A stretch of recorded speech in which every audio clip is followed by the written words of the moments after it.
Cyprus, when I was born, it was mixed with Turkish and Greek Cypriots villages.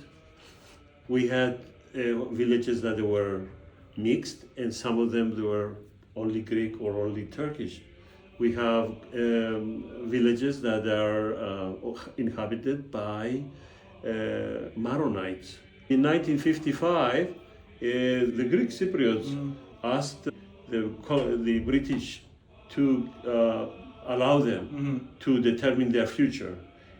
And in 1960, the Britain allowed that to happen, but they introduced a constitution that basically was unworkable because the minority, the Turkish Cypriots, 20%, were controlling what will happen to Cyprus. So, and though the life there I had growing up, we had many families in Cyprus that were friends from Turkish Cypriots, Greek Cypriots. My father, we used to work with many Turkish Cypriots. I, as a young person, used to go to Turkish Cypriots with my grandfather, and everybody was kind to us. As soon as we arrived, they will order some Turkish delights for us, you know, lukumia. And so they were very friendly, and they were, you know, living very peacefully. And from that time, the government of Cyprus instituted the draft. I went to the army in 1972, and I was to be dismissed in 1974 in July. In July, Turkey invaded, and I stayed longer, 4 or 5 months longer in the army. But since that time, we have the army in Cyprus. I remember the days before the invasion, and I remember the invasion. Prior of the invasion, my unit, I was lieutenant and assistant commander of a unit with artillery, 6 artillery units.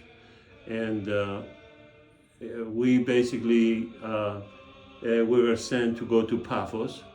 And the night we came back in Nicosia, I think if you remember, the 20th was Monday. We came Sunday back, and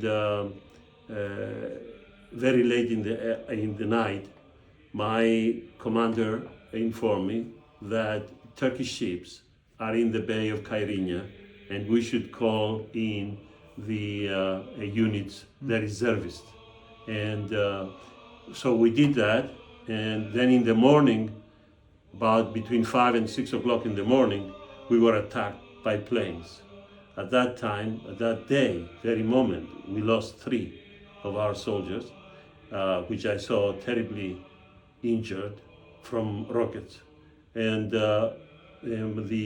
my commander ordered me to get all the artillery units out of the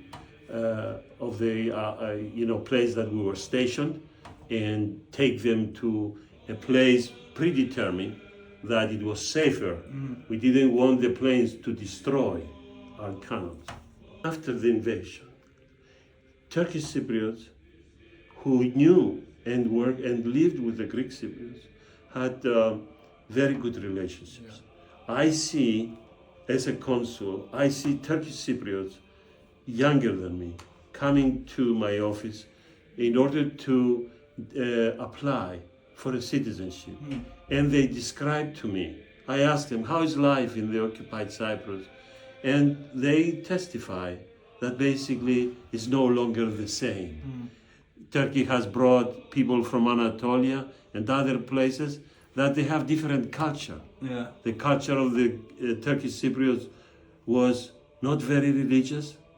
Everybody was trying to educate themselves, become doctors, engineers, educated. The whole community of Turkish Cypriots are highly educated.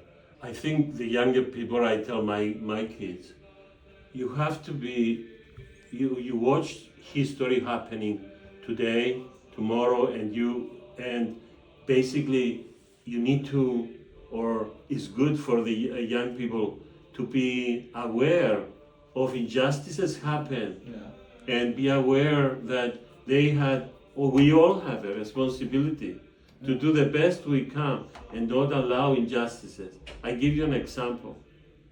If the European Union, if the United States reacted to Egypt when he invaded Cyprus and said, you cannot do that. You cannot invade Cyprus. You cannot destroy their civilization. You cannot occupy their villages. You cannot expel 200,000 people out of their homes. Many believe that Ukraine would not have faced Putin today. History repeats itself, and people who have power, if they want to do something, they look at the back history. What happened? What did Hitler do? How can I succeed in my goal? Right. That's what Putin counted on. And many have claimed that if Turkey was not allowed to invade Cyprus by strong international opposition, Putin would not have dared to enter into Ukraine. Yeah. Right? Yeah. So that's why basically students in high school, they learn history, but the main thing is, what did you get out of this lesson? Yeah. How can we apply it in the future? We're trying, people are trying to make a just government, a just, international governance. And obviously we look in the past, say, why did we allow people to kill so many people in Rwanda? Why did we allow the Turks to kill so many Armenians? For what? It is sad. I'm saddened because when you go to Larnaca, then you take the taxi, you go to Nicosia. From Nicosia and even before Nicosia, you see the north, and you see how a Turkish flag made with rocks and paint on the Pentadactylos. And you say that place is not a Turkish place, belongs to all Cypriots, but to Cyprus that has so many years of civilization. My wife's village is occupied. Yeah. The village of my father is occupied and destroyed.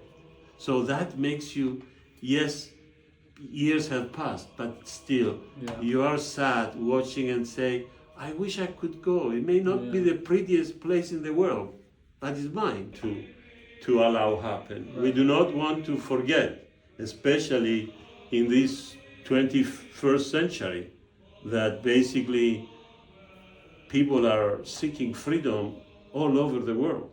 And so for Cyprus, that has been a place of civilization for 8,000 years. I think it's obligation not only of us, the Cypriots, but the Europeans, the US, to persuade Turkey that you cannot destroy the cultural heritage of people. They will rebuild it. We will rebuild if we given the chance. We need to have justice, and justice not the one that comes by the arms and who is stronger, but by the international law and all the values that people hold dear, like we have in the American Constitution. They occupy the occupied area, the occupied villages. They live there like myself. They made our identity stronger, and determination that yes, we need to go back. Yes, we need Cyprus to be free again. But the time is always the enemy, or is the what basically Turkey hopes that will make people forget. Evkaristo, Parapoli. I just want to say thank you very much, Cypriot Consul San Francisco, Nicolaos Theophanou, for your very touching testimony. It means a lot to me. I thank you too, and I commend you for taking this project, because it's worthy. As you know, Kiri, a descendant of a Cypriot grandfather, your project, I think it will help many other young people to look at this and do the best they can